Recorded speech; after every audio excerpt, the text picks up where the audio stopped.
साथियों नमस्कार, मैं महेंद्र सिंह लोधी, ओबीसी महासभा राष्ट्र कोर कमेटी सदस्य। साथियों, जैसा कि आप सब जानते हैं कि कल मतलब 21 जनवरी को सुप्रीम कोर्ट में अंतिम सुनवाई ओबीसी आरक्षण पर होने वाली थी। मध्य प्रदेश में अभी 14% आरक्षण लागू है। ओबीसी महासभा एवं तमाम सामाजिक संगठनों के प्रयासों से धरना, आंदोलन, सभाओं के माध्यम से हम लोगों ने विरोध किया और फिर कमलनाथ की सरकार को मजबूरन 27% आरक्षण लागू करना पड़ा। लेकिन साथियों, एक चीज समझना है हम लोगों को कि इतना सब संघर्ष करने के बाद भी आखिर क्यों पिछड़ा वर्ग को 27% आरक्षण नहीं मिल रहा है। मध्य प्रदेश में आप सब जानते हैं कि मध्य प्रदेश में 52% पिछड़ा वर्ग की संख्या है और सिर्फ उसको 14% आरक्षण दिया जाता है। इसका कारण ढूंढना ही पड़ेगा हमें कि आखिर क्यों सरकार दबाव में नहीं आ रही है, आखिर क्यों सुप्रीम कोर्ट में बैठे जज हमारे केस को नहीं सुनते हैं। मेरे हिंदू पिछड़ा वर्ग के लोगों, इस वीडियो को बहुत अच्छे से सुन लेना और आप लोग शेयर कर देना, क्योंकि मैं बहुत कड़वी बात बोलता हूं और क्योंकि बोलना ही पड़ेगा। जिनको आपने विधानसभा में भेजा, लोकसभा में भेजा, जब वो आपकी बात नहीं करते हैं तो हम जैसे छोटे लोगों को बड़ी बात करना पड़ जाती है। साथियों, मध्य प्रदेश का गणित देखिए आप, 16% के लगभग एससी समाज है, 22% के समथिंग हमारा एसटी समाज है और 52% पिछड़ा वर्ग है। अब आप विचार करिए कि लगभग 90% ओबीसी एसटी संख्या होने के बाद भी बीजेपी की सरकार दबाव में नहीं आती है कि क्या उखाड़ लोगे आप। आपके द्वारा जो जाति के नाम पर बनाए गए नेता हैं वो हमारी गुलामी करते हैं। कितनी गजब बात है कि हमने पिछड़ा वर्ग के मध्य प्रदेश में 59 लगभग विधायक बनाए, पर एक भी नालायक विधायक आज तक मुख्यमंत्री से मिलने नहीं गया है कि साहब ये क्या कर रहे हो आप। मैं पिछड़ा वर्ग का हूं, मैं लोधी हूं, मैं पिछड़ा वर्ग का हूं, मैं कुर्मी हूं, मैं पिछड़ा वर्ग का हूं, मैं यादव हूं, मैं पिछड़ा वर्ग का हूं, मैं गुर्जर हूं, मैं धाकड़ हूं। एक भी, मैं कुशवाहा हूं, कोई भी नहीं जाता। लेकिन कहीं अगर सवर्णों के थोड़ा सा भी कोई अपमान या थोड़ी सी कोई बात हो जाती है तो सारे विधायक मुख्यमंत्री से मिलते हैं बाकायदा और धमकी देते हैं कि इसको हटाइए या ये करिए या ऐसा आपको करना पड़ेगा। लेकिन हमारे इतने नालायक और हिजड़े टाइप के विधायक है समाज में कि एक भी नहीं बोलता है। लोग कहते हैं यार तुम इतनी रफ लैंग्वेज उपयोग करते हो। ये भाई, हम लोगों को डेली हमारे जो चयनित विद्यार्थी हैं जब परेशान करते हैं, भैया क्या कर रहे हो आप तो सिर्फ राजनीति कर रहे हो, आपको तो नेता बनना है, आप तो सिर्फ बातें देते हो, हमारे अधिकार नहीं दिला पा रहे हो। तो हम लोगों को बहुत शर्म आती है कि क्या ही करा जाए। हम लोग तो आंदोलन करते हैं, हम लोग क्या कर सकते हैं। मतलब अब ऐसा तो है नहीं कि हम मतलब जाके किसी को मार दें, ऐसा तो कर नहीं सकते। हम भी तो संवैधानिक लोग हैं ना। इसका सबसे बड़ा कारण है धर्म। धर्म एक ऐसी चाशनी है पिछड़ा वर्ग के लिए कि बार बार इसको चटवा देते हैं और फिर हम अपने हक अधिकारों को भूल जाते हैं। मध्य प्रदेश में जो बाबा तैयार किए गए हैं वो सिर्फ और सिर्फ इसीलिए किए गए हैं कि पिछड़ा वर्ग को अधिकार ना मिले। आप जगह जगह धार्मिक पंडाल शुरू करो और वहां पर ऐसी बातें करो जिससे कि पिछड़ा वर्ग के लोग ये समझें कि आरक्षण से कुछ नहीं होता, ऊपर वाला सब कुछ करेगा, ऊपर वाला सब कुछ देगा आपको, आप पूजा पाठ करेंगे तब, या आप सिर्फ उनके हिसाब से चलेंगे तब। तो उसकी आड़ में ये सब चल रहा है कि हम जो पिछड़ा वर्ग के लोग हैं 52% हैं, चाहे तो एक दिन में आंदोलन का नाम आंदोलन की घोषणा करके दूसरे दिन भोपाल में हम लाखों, कई लाखों की संख्या ला सकते हैं, लेकिन नहीं आते हैं क्योंकि जो चयनित विद्यार्थी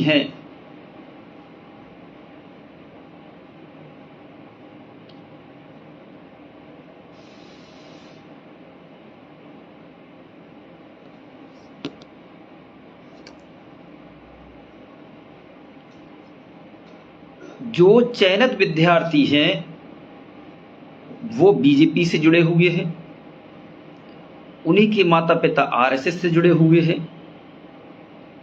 और यही पूरा गिरोह धर्म की आड़ में पिछड़ा वर्ग के अधिकारों का हनन करता है।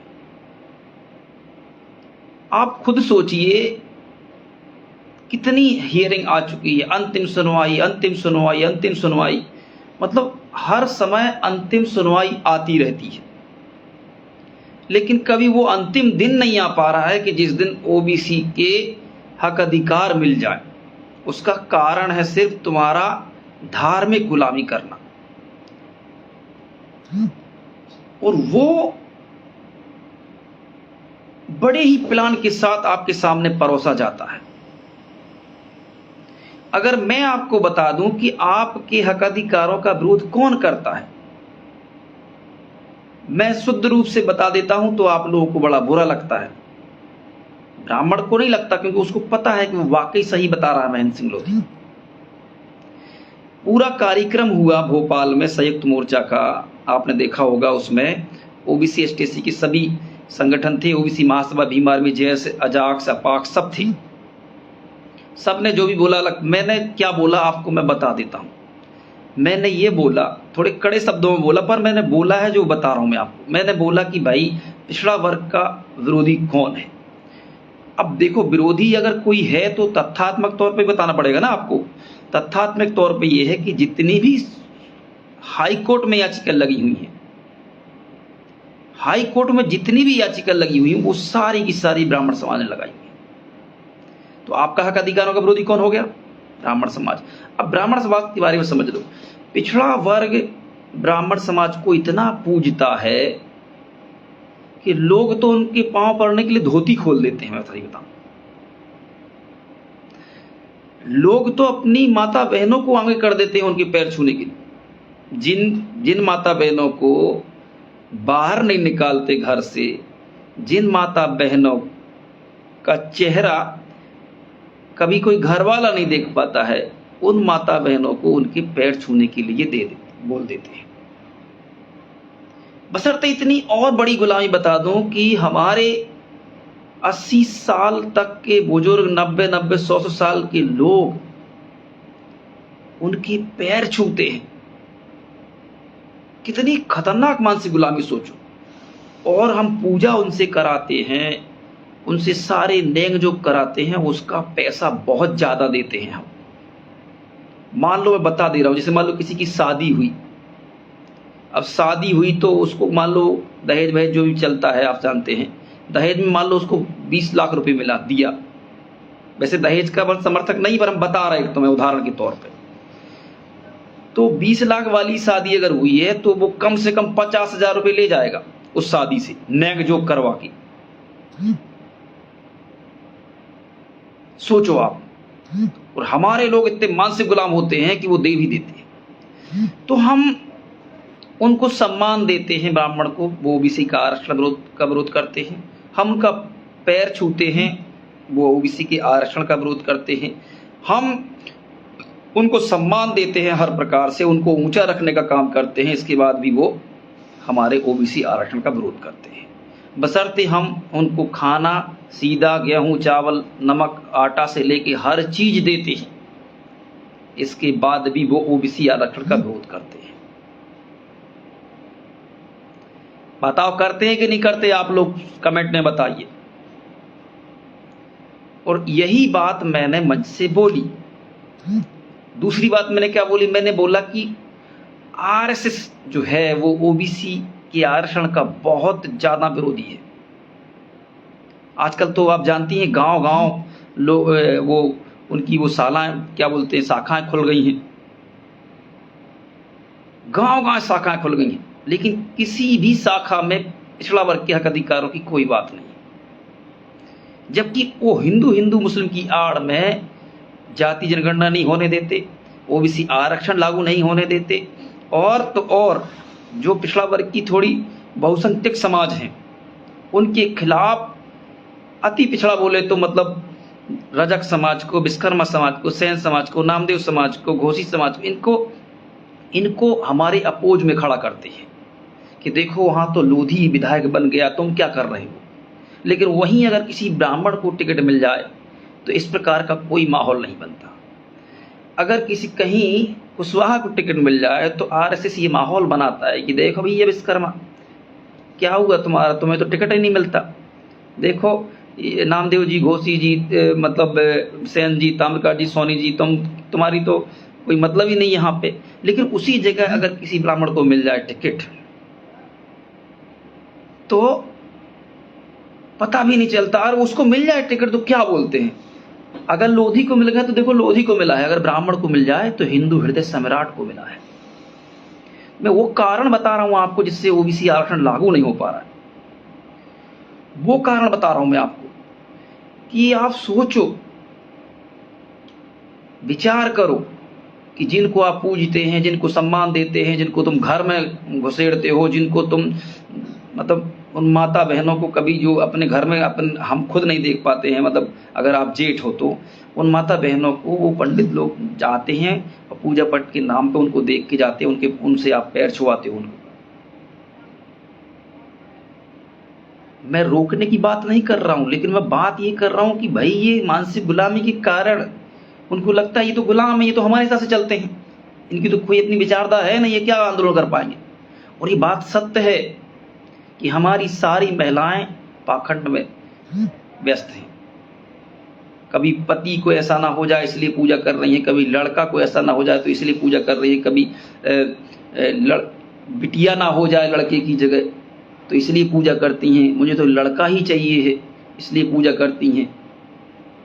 किसी का काम करना नहीं है और सफल नहीं हो रहे हैं साहब, इसलिए पूजा मतलब करते हैं। तो ये धंधे इनके जो चल रहे हैं, और उस धंधे की आड़ में जो हमारे लोगों के अधिकारों को छीना जाता है, और ये पाखंड की आड़ में वो पूरी जानकारी आपके पास की रखते हैं। मतलब मैं कोई लेक्चर नहीं दे रहा, मैं बस सिर्फ बताने का प्रयास, समझाने का प्रयास कर रहा हूं कि ओबीसी आरक्षण मतलब आप सोच रहे हो 100-150 बार सुप्रीम कोर्ट में मतलब कई करोड़ों रुपए खर्च कर दिए गए। लेकिन समस्या ये है कि जो जज बैठा हुआ है वो आरएसएस के द्वारा अपॉइंटमेंट किया गया जज है, और जो अधिवक्ता सरकार ने तय किए हैं वो सवर्ण है, वो आरएसएस के लोग हैं। और आरएसएस का हमेशा से ये एजेंडा रहा है कि एससी और एसटी को तो अधिकार मिल गए, बाबा साहब अम्बेडकर ने मेहनत की, उनके समाज ने मेहनत की, काशीराम साहब ने मेहनत करी, तमाम जो भी बहुजन समाज के एससी एसटी के जो नेता थे, चाहे बिरसा मुंडा हो, चाहे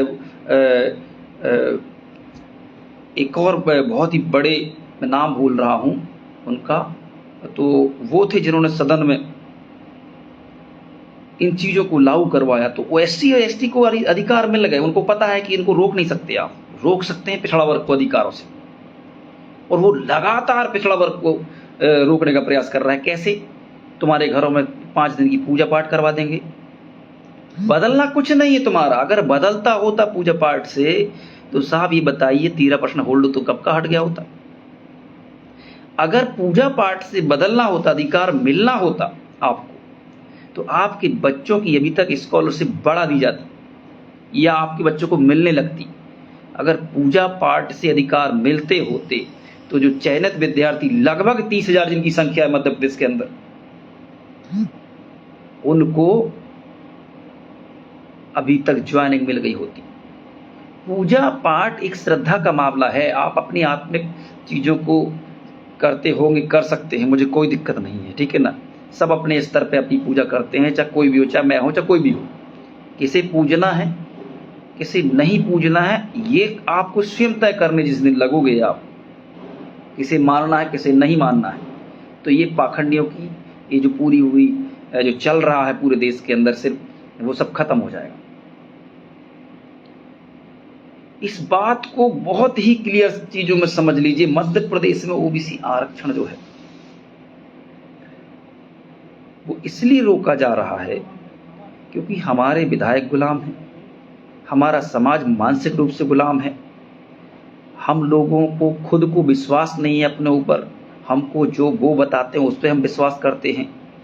और आज की स्थिति में अगर आपका सबसे बड़ा शत्रु है हक अधिकारों के मायने से देखा जाए तो वो है एक कौम सिर्फ, जिसको आप पूज रहे हैं, जिसकी आप बात मान रहे हैं, जिसके आप हिसाब से चल रहे हैं। और वो इतना खतरनाक है इस समय कि हर स्तर पे आपका विरोध कर रहा है। सुप्रीम कोर्ट में बैठ के कर रहा है, हाई कोर्ट में बैठ के कर रहा है, वकील हैं तो वकील के स्तर पे कर रहे हैं, अधिवक्ता बन के कर रहे हैं, सरकार में बैठ के कर रहे हैं, सरकार की नीतियां हमारे खिलाफ बना रहे हैं। आपने कभी सुना कि कोई बिल आया जो पिछड़ा वर्ग के विद्यार्थियों के लिए आया हो? कोई बिल आया जो पिछड़ा वर्ग के लिए आया हो? कभी आपने सुना? आपकी संख्या इतनी बड़ी है, ब्राह्मणों के लिए बिल आता है, आपने देखा होगा कि पूजा पाठ मंदिरों में अब इनको इतना पैसा मिलेगा।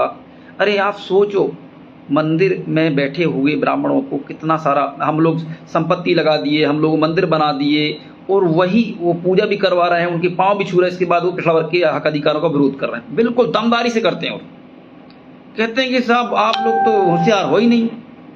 मतलब ये होशियार है जो बैठा बैठा मंदिर में पूजा सिर्फ करता है और पूरे गांव को उलझा के रखता है, वो सारी जानकारी रख के आरएसएस को देता है और पूरे गांव को बर्बाद कर देते हैं।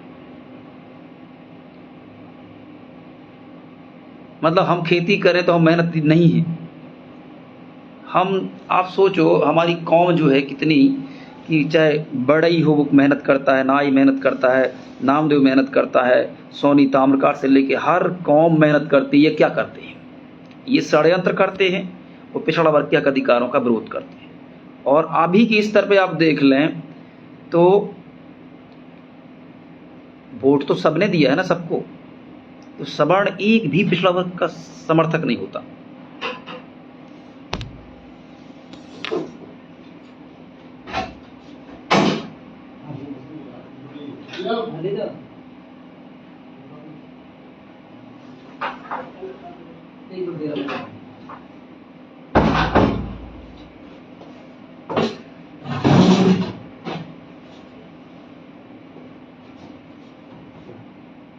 उसी में लगा देना, मैं अभी आता हूँ।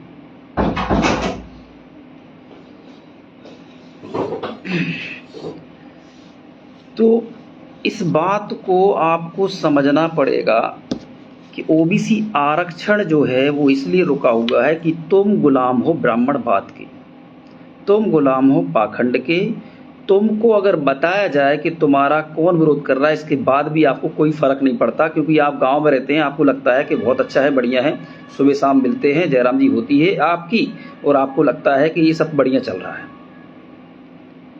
उनके लोग, आप खुद सोचो, हर स्तर पे वो मजबूत हैं और आपको आरक्षण क्यों नहीं देने देते, इसको समझो आप पहले। आरक्षण इसलिए नहीं देने देते क्योंकि आपकी संख्या बहुत बड़ी है। अगर आपको आरक्षण मिल जाता है तो आपके अधिकारी कर्मचारियों की संख्या बढ़ जाएगी। और जो अभी ये लोधी बाहुल एरिया में, यादव बाहुल एरिया में, कुशवाहा, नामदेव, सेन समाज, ताम्रकार, सोनी, रैकवार, माझी, निषाद, मतलब जितनी भी समाज हैं पिछड़ा वर्ग की, ये एक बाहुल्यता में रहती है। कई जगह पाल हैं हमारे, जो भी हैं, धाकड़ हैं, सब घोसी। तो होता क्या है कि उस बाहुल एरिया में ये अधिक तहसीलदार भेज देते हैं अपना, एसपी भेज देते हैं अपना, ये उस एरिया में कलेक्टर भेज देते हैं अपना, उस एरिया में अधिकारी कर्मचारी ये अपने भेज देते हैं और सारा कंट्रोल अपने पास रखते हैं। अब वहाँ पे होता क्या है कि काम लोधी को है, काम यादव को है, कुर्मी को, कुशवाहा को, प्रजापति, मतलब आप समझ रहे हैं पिछड़ा वर्ग के लोगों को है। और अधिकारी कौन है? ब्राह्मण। अधिकारी कौन है? ब्राह्मण है। तो आप बताओ कैसे वो सॉल्व करेगा? क्योंकि जातिगत एक मानसिकता होती है कि जो थोड़े मतलब कुछ हद तक हमारे देश के अंदर जातिगत है और जाति के कारण लोग झुकते भी हैं एक दूसरे से। और आप अगर अन्य जाति का व्यक्ति है तो वो झुकता नहीं है और वो क्या करता है? आपको फंसाने का काम और करता है, क्योंकि उसकी जाति के नहीं हो आप।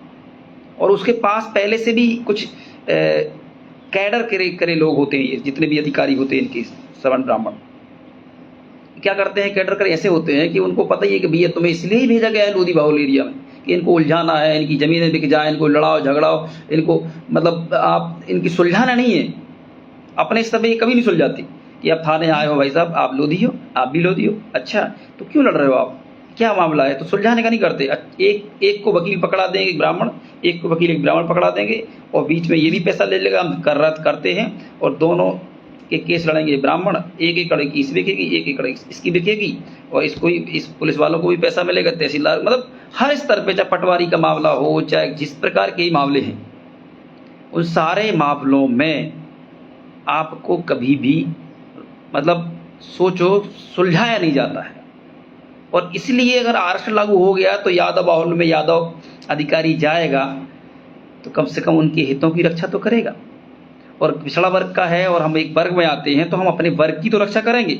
और आप खुद जानते हैं कि ये जो कौम होती है पिछड़ा वर्ग, एसटी से ओबीसी, कभी किसी के ऊपर अत्याचार नहीं करती है, कभी किसी को घोड़ी से नहीं उतारती, ठीक है ना, एक दूसरे को। आपने देखा होगा वो, क्योंकि मनुवादी मानसिकता एक गुलामी होने के कारण कई जगह हमारे ओबीसी के लोग एससी के साथ करते हैं ऐसा, लेकिन नहीं करना चाहिए। और धीरे धीरे हमारे लोग अब जाग रहे हैं तो इस चीज को भी धीरे धीरे छोड़ रहे हैं। पर हमको ये समझना है कि हम आज 30,000 अगर विद्यार्थी नौकरी में लग जाते हैं वो भी सरकारी, तो सोचो कितना फायदा है। मतलब आपको पता होना चाहिए सैन समाज के, नामदेव समाज के, रैकवा, लोधी, कुर्मी, कुशवाहा, प्रजापति, साहू, घोसी, पाल, धाकड़, जितनी भी समाजें हैं सबके ही लोगों को नौकरी मिलेगी। अब नौकरी मिलेगी तो उनके लोग अपने अपने एरिया में भी नौकरी करेंगे, टीचर बनेंगे, कोई पुलिस वाला बनेगा, कोई तहसीलदार बनेगा, मतलब अरे हर स्तर पे मतलब एक नौकरी उसको मिलेगी। तो जो लड़ाया झगड़ाया जाता है कम से कम वो कम हो जाएगा, केस भी कम हो जाएंगे। लड़ाई झगड़े इसलिए भी होते हैं क्योंकि गलत केसों पे कार्रवाई करती है जब पुलिस, तब भी लड़ाई झगड़े बड़े हो जाते हैं।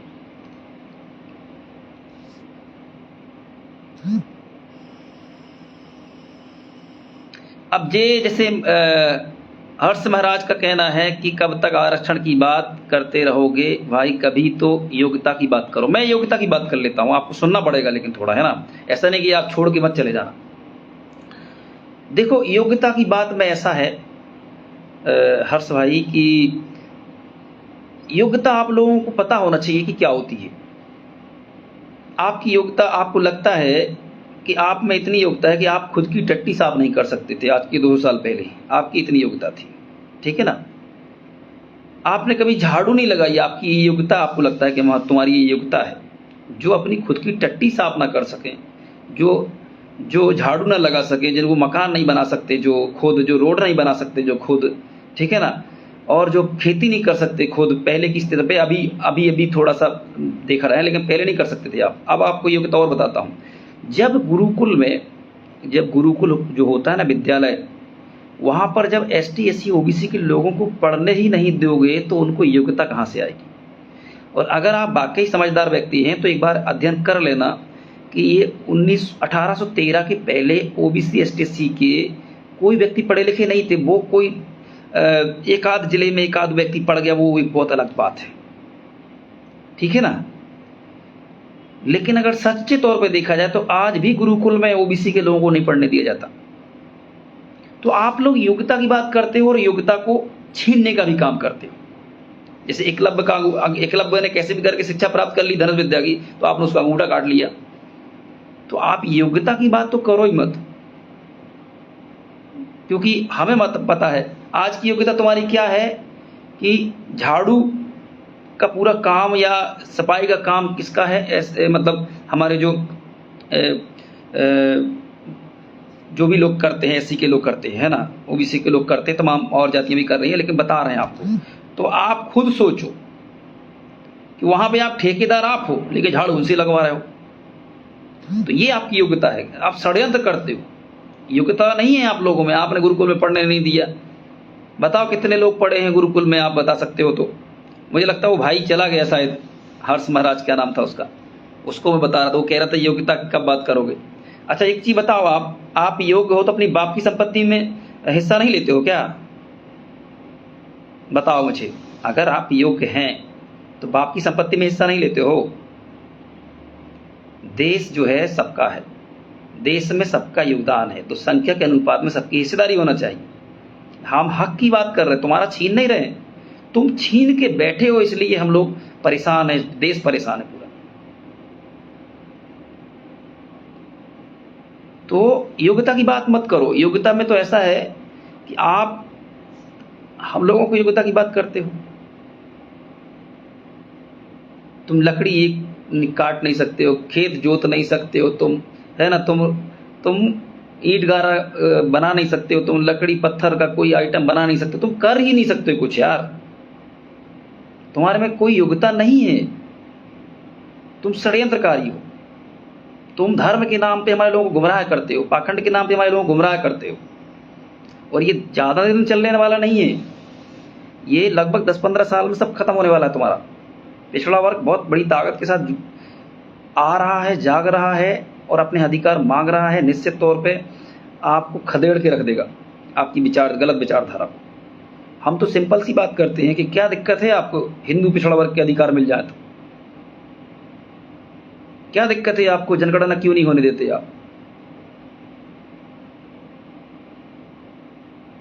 आप ही क्यों पूजा पाठ करोगे मंदिरों में? जब और अगर पूजा पाठ योग्यता के हिसाब से ही करना है तो फिर आप अपने समाज के कलेक्टर को क्यों नहीं बिठाते पूजा पाठ करवाने? IAS IPS जो बनते हैं उनको मंदिर में बिठा लो, वो पूजा पाठ करेंगे। अगर योग्यता की बात करते हो तो आप बड़े, अगर बहुत ही ज़्यादा ज्ञानी हो और ज्ञान की ज़रूरत है धर्म को चलाने के लिए, तो फिर आपके जो कलेक्टर होते हैं, IAS IPS होते हैं, इनको ये क्यों नहीं करते पूजा पाठ मंदिरों में? इनको क्यों नहीं बिठाते आप? वही 5वीं 8वीं पढ़े हुए लोग जो पढ़ नहीं पाते, कुछ नहीं कर पाते, तो उनको धंधे के रूप में आप पुजारी बना देते हैं मंदिरों में, बनारस भेज के। ये सच कड़वा है भाई। तुम इसको कहते हो समाज के बीच में हम धर्म का आगे बढ़ाने के लिए कर रहे हो, तुम धर्म का आगे बढ़ाने नहीं कर रहे। अगर धर्म का आगे बढ़ाने के लिए कर रहे थे तो जो तुम्हारा टीचर बन गया है, जो अधिकारी बन गया, उसको लगाओ ना मंदिर में पुजारी बनाओ, और हमारे लोगों को नौकरी करने दो। हम आपकी इज्जत करेंगे, जो आप करवाओगे वो करेंगे। आप पूजा पाठ में मंदिरों में आपके जो अधिकारी कर्मचारी हैं बड़े बड़े, उनको नौकरी छुड़वा के लगाओ, बैठा लो।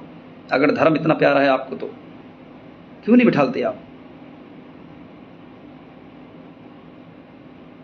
इस बात को समझने की जरूरत है। इस देश के अंदर पिछड़ा वर्ग बहुत परेशान है, और इस समय अगर उसको नहीं मिला, देखो अभी मैं बता रहा हूँ आपको लगता होगा कि अभी तुम्हारी 1-2 एकड़ और है, भाई साहब ये पता भी नहीं चलेंगे, तुम्हारे 2 बच्चे और पैदा होंगे, वो उसमें बट जाएगा, आधी बचेगी, और ये 20 साल 25 साल के अंदर तुम्हारा सब कुछ समय खत्म हो जाएगा। और तुम पढ़ाने के नाम पे जमीन बिक जाएगी तुम्हारी, घर बनाने के नाम पे बिक जाएगी, और बीमार हो जाओगे तो खेल ही खत्म है। तो पढ़ाने पे ही बिक जाएगी। इतना खतरनाक सिस्टम बनाया सरकार ने, RSS ने। ये RSS का सिस्टम चल रहा है पूरा, प्राइवेटीकरण वाला। पूरे देश में सरकारी व्यवस्था को खत्म करके प्राइवेटीकरण जो लाया गया है, वो सिर्फ इसीलिए लाया गया है पिछड़ा वर्ग के बच्चों को पढ़ने से रोका जाए। SC ST के बच्चों से कोई फर्क नहीं उनको पड़ता। पिछड़ा वर्ग के लोग जागरूक नहीं होना चाहिए। पिछड़ा वर्ग के लोगों को अधिकार क्या होते समझ नहीं आना चाहिए। पिछड़ा वर्ग के लोगों को संविधान की ओर न बढ़ जाएं। पिछड़ा वर्ग के लोग संवैधानिक व्यवस्था न पढ़ने लगें, संवैधानिक व्यवस्था में न ढल जाएं। इसीलिए वो लगातार आपके अधिकारों का विरोध करते हैं। और जब हम बात करते हैं इस बात की, तो आप लोग पीछे हट जाते हो कि यार ये तो ब्राह्मण विरोधी। मैं ब्राह्मण विरोधी नहीं हूँ भाई, मेरे खुद ही बहुत सारे मित्र ब्राह्मण हैं यार, मेरी बात होती डेली। लेकिन मजाल है कि किसी कोई बोल दे मुझे कि भाई तुम ऐसे बात क्यों कर रहे, क्योंकि मैं सही बोल रहा हूँ जो बोल रहा हूँ। मैं तो मुंह पे खुल के बोल रहा हूँ। कोई अगर किसी को लगता है कि मैं डर रहा हूँ तो आप बुला लो मुझे अपनी सभा में, मैं वहां से बोलूंगा भाई कि तुम क्यों कर रहे हो यार। आप मेरे आरक्षण का विरोध कर रहे हो, मेरे यहाँ पूजा करते हो। आप मेरे आरक्षण का विरोध करते हो, मेरे यहाँ आप मलाई खा के जाते हो।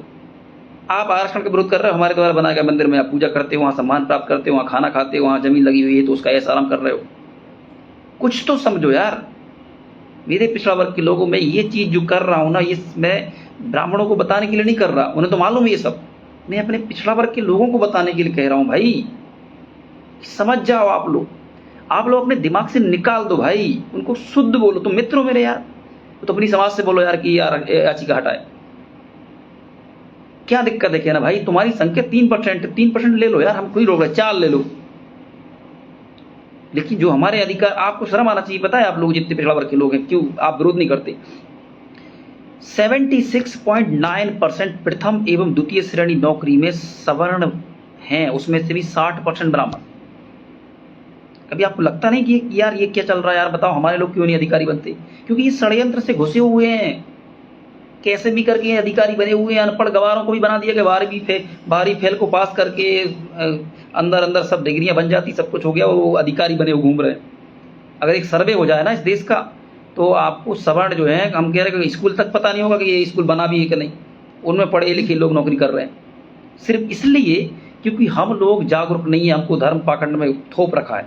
हमारे पास जब समय होता है तो कोई आता है कि भागवत करा लो, आपका ये हो जाएगा, आप करवाने लगते हैं। आप जब भी आपको समय होगा, समय जब आता है, ऐसा समय देखो भागवतें कब होती हैं, जब आप फ्री रहते हैं, जिस समय आपका खाली दिमाग रहता है, आप सोच सकते हो कि भाई आरक्षण की लड़ाई लड़ना है, खेती की लड़ाई लड़ना है, मजदूर किसान शोषित वंचितों की लड़ाई लड़ना है, उसी समय ये परोसते हैं आपके पास भागवत, आपके पास रामायण, आपके पास तमाम प्रकार की धार्मिक वो चीज़ें। वो उसमें भी अच्छी चीज़ें नहीं बोलते, उसमें भी अगर आप करें तो बोलें कि भाई देखो आप लोग पिछड़ा वर्ग से आते हैं, आपको लड़ाई लड़ना चाहिए अधिकारों की, आपको आरक्षण की लड़ाई लड़ना चाहिए, आपके बच्चों का 53% होल्ड है उसकी लड़ाई लड़ना चाहिए। ये बात नहीं करेंगे। ऊपर वाला देगा आपको, आप डेली सुबह शाम उठिए, भक्ति करिए 2 घंटा, और फिर पूजा पाठ करिए, तमाम प्रकार की चीज़ें करिए, इसके बाद आपको अधिकार मिलेंगे। मनोज यादव जी सुन रहे हैं, मैं कल देख रहा था, मुझे अच्छा लगा, आपने ललित कुमार जी को जोड़ा है पार्टी से, उसके लिए आपको साधुवाद, बधाई। एक अच्छे वैचारिक व्यक्ति हैं, अगर आप सब मिलकर बड़ा काम करते हैं तो मजा आएगा, समाजवादी पार्टी अच्छा काम कर सकती है। तो मेरा यही कहना है कि अगर आपको कुछ प्राप्त करना है तो आपको ब्राह्मण से सवाल करना शुरू करना पड़ेगा। जब भी आपके, देखो सवाल क्या करना है भाई, पुजारी आता है आपके घर पूजा करने, तो आप उनसे बोलो भाई साहब पूजा तो आप करने आए हो, आपके लोगों ने याचिका लगाई है कोर्ट में, क्या आप उनसे हटवा सकते हो? क्या सवाल करिए, वो कहेगा भाई साहब हम क्या करें, वो यही बोल देगा वो लोग दूसरे लोग लगाए हैं, तो फिर हम आपसे पूजा क्यों कराएं? जब आपके आशीर्वाद से हमें मिलना ही नहीं है कुछ, तो पूजा ही क्यों कराएं आपसे? हम मना कर दो आप, वो कराना ही क्यों है यार? जब आपको कुछ पूजा पाठ से मिलता ही नहीं है तो पूजा क्यों कराना है आपको?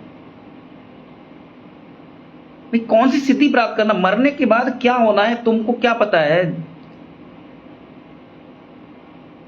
मतलब वो जो मरने के बाद की वाली प्लानिंग जो आपको तैयार करके देते हैं उसको छोड़ दो यार। अभी तुम्हारे बच्चों को खाना नहीं मिल रहा है, अभी तुम्हारे बच्चों को नौकरी नहीं मिल रही है, अभी तुम्हारे बच्चों को शोषण अत्याचार हो रहा है, उस पर काम क्यों नहीं करते आप उस चीज पे काम करते हो जो होना ही नहीं है, झूठ है, जो पाखंड है, जो एक भ्रम है कि आप मरने के बाद ये बन जाओ। क्या बनना है आपको? इसी जिंदगी को तुम अच्छे से जी नहीं पा रहे, दोबारा से तुम्हें बनना है क्या इंसान? जब तुम्हारे शोषण हो रहा है, अत्याचार हो रहा है तुम्हारे ऊपर, तुम्हारे हकाधिकार नहीं मिल रहा, तुम्हारे बच्चों को कपड़ा नहीं है, तुम्हारे बच्चों को रोजी रोटी के लाले पड़े हुए हैं, और तुम उनसे पूजा पाठ करा रहे हो। उन लोगों से जो आपके अधिकारों का विरोध करते हैं, उन लोगों से जो आपके सम्मान के साथ खिलवाड़ करते हैं, उन लोगों के साथ विचार करिए आप। मतलब मेरा कोई ऐसा नहीं कि भाई उनसे कोई दुश्मनी है, मैं सिर्फ सवाल करिए उनसे कि भाई तुम हमारे हक अधिकारों का विरोध क्यों करते हो? हम पूजा क्यों कराएं आपसे? शादी में आपको क्यों, शादियों में क्यों बुलाएं आपको ब्याह पढ़ाने के लिए? बात करना चाहिए, कब करोगे आप? जो आपको पता होना चाहिए कि आपके 30,000 वो विद्यार्थी जिनकी शादी होने वाली थी, जिनकी तो एंगेजमेंट हो चुकी थी, वो शादियां हो नहीं पा रही सिर्फ इसलिए क्योंकि वो नौकरी अटकी हुई है 7 साल से। कई लोगों ने, मतलब कई लोग ईंट गारे का काम कर रहे हैं, कई लोग बहुत परेशान हैं, कई के माँ बाप ने ज़मीन बेच दी, कई के माँ बाप ने पढ़ाने लिखाने के लिए बहुत कुछ संघर्ष किया।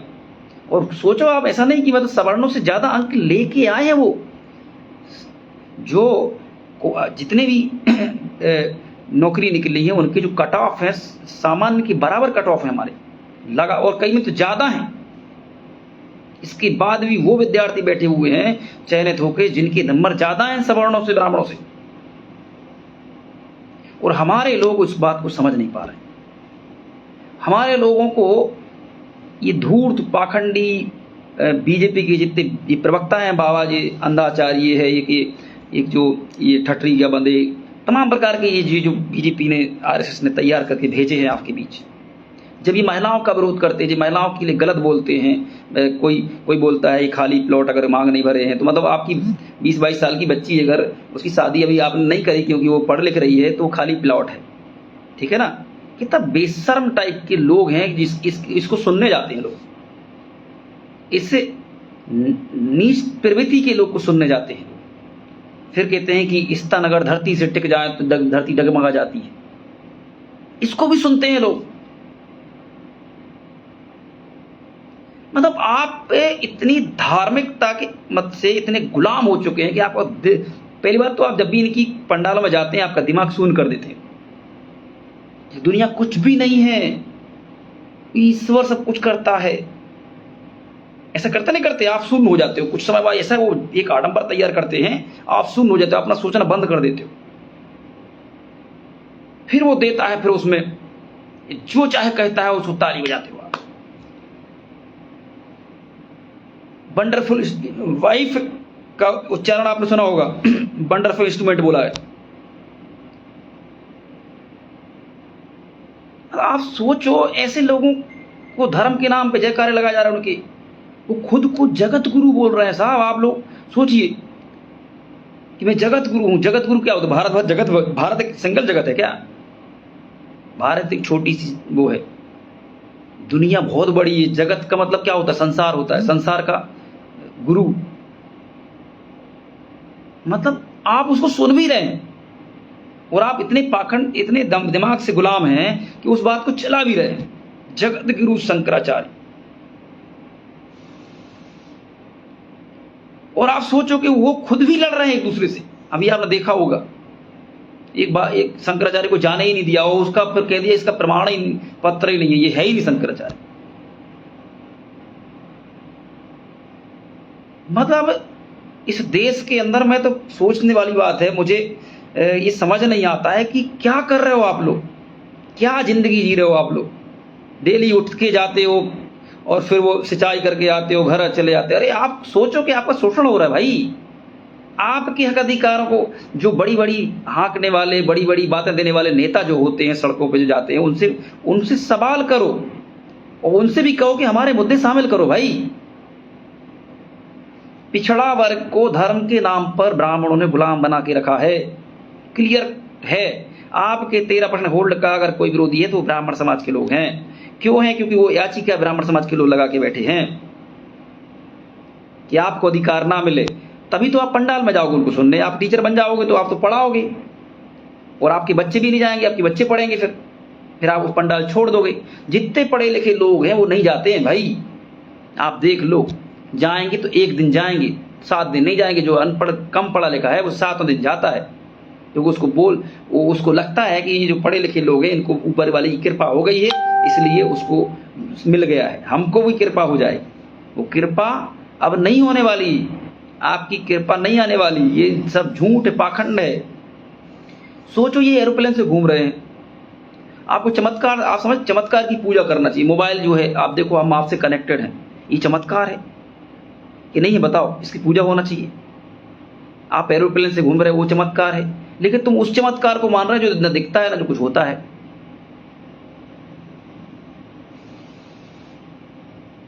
तो इसलिए ओबीसी आरक्षण का विरोधी ब्राह्मण समाज के लोग हैं, वो खुले तौर पे करते हैं। आप कुछ नहीं बोल पाते हो। आपको जब भी आप आरक्षण की बात करते हैं तो वो हिंदू मुस्लिम करते हैं, वो बंगाल की बात ले आते हैं, वो नेपाल की बात ले आते हैं, वो पाकिस्तान की बात ले आते हैं, वो हिंदू मुस्लिम मुसलमानों की बात ले आते हैं।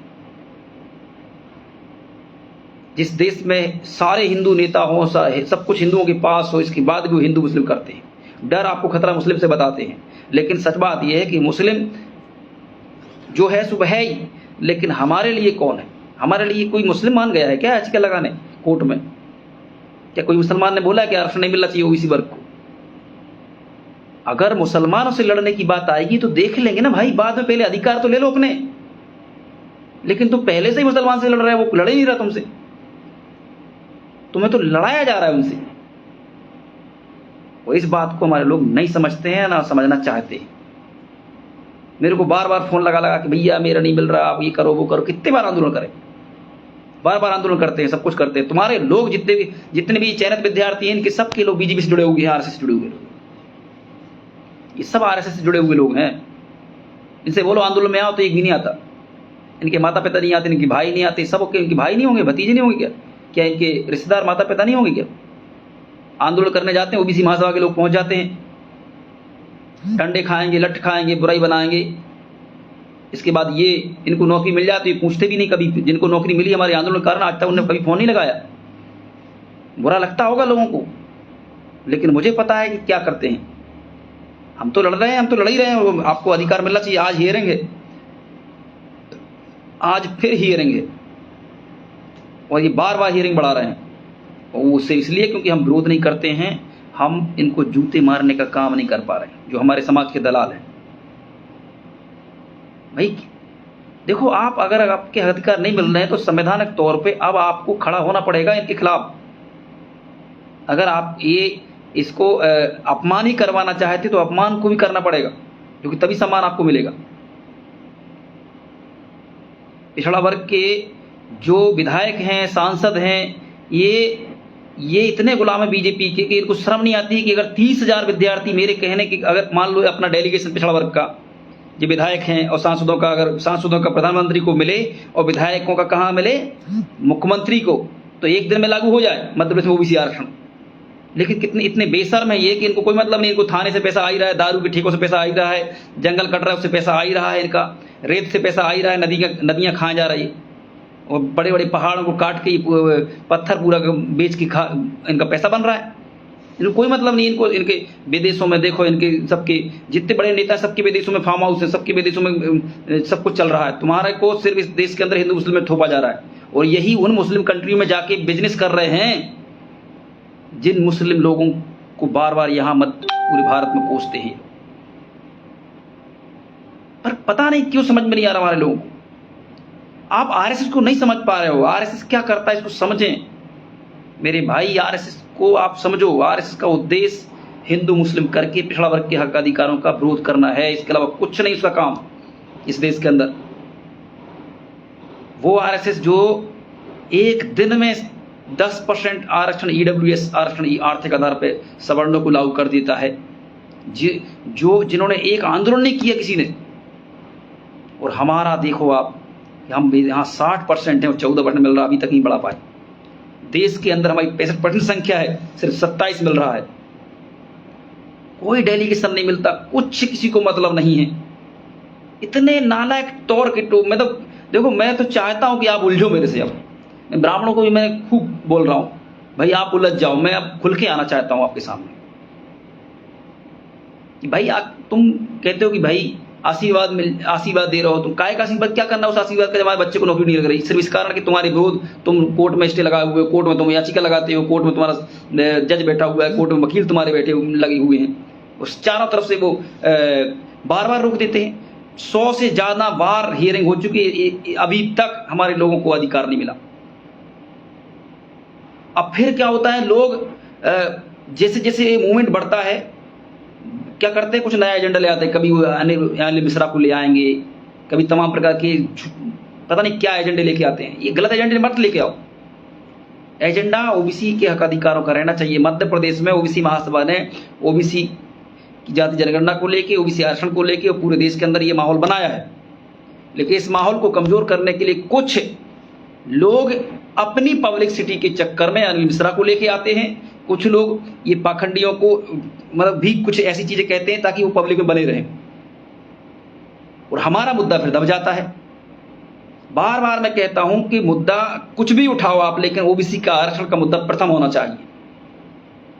और क्या मुद्दा है बताइए ना। आप किससे जगा सकते हो पिछड़ा वर्ग को? जब उसको अधिकार मिलेंगे तभी तो हो जाएगा। आप अधिकार दिलाओगे, आंदोलन करोगे, तब तो कुछ होगा।